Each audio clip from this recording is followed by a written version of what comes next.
À quoi sert le FMI?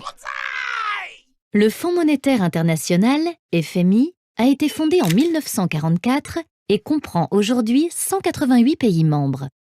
Sa mission principale est d'aider un pays confronté à une crise financière. Généralement, il s'agit d'un pays qui a une balance des paiements régulièrement en déficit. Cela signifie que le pays a importé davantage de biens et de services qu'il n'en a exportés. Cette balance comprend également les entrées de capitaux lorsqu'un agent non résident investit dans le pays et les sorties lorsqu'un agent du pays fait un placement à l'étranger, par exemple. Le déficit de sa balance des paiements peut être comblé grâce aux réserves de devises convertibles, comme des dollars ou des euros, détenues par la Banque centrale du pays. Cependant, lorsque ces réserves s'épuisent, le pays ne peut plus payer ses importations puisqu'il doit les payer en devises convertibles. De plus, personne ne veut lui prêter de l'argent.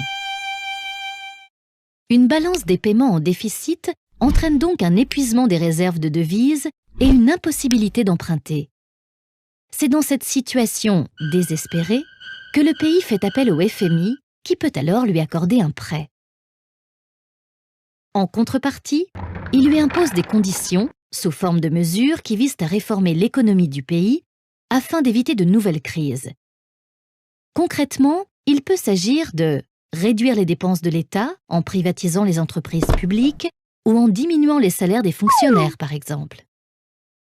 Augmenter les recettes de l'État en augmentant les impôts, par exemple, ou encore ouvrir le pays aux investissements étrangers et au commerce international. L'argent prêté provient des États membres qui versent chacun une contribution au FMI. Cette contribution définit la quote-part.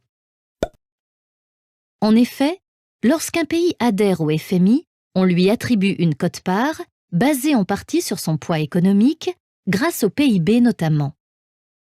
Tous les 5 ans, les quote-parts peuvent évoluer pour prendre plus ou moins en compte les évolutions du poids économique de chaque pays. Plus la quote-part est élevée, plus le pays versera une contribution importante au FMI et plus il disposera de voix lors des votes organisés pour prendre les décisions.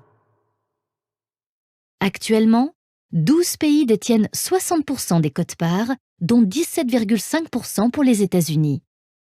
Certaines décisions requièrent une majorité de 85%, ce qui donne aux États-Unis un droit de veto. Aujourd'hui, le FMI subit une crise de légitimité, car la quote-part des pays émergents, comme le Brésil ou la Chine, est encore perçue comme trop faible par rapport à leur poids économique. En outre, l'efficacité des mesures qu'il impose est souvent remise en question.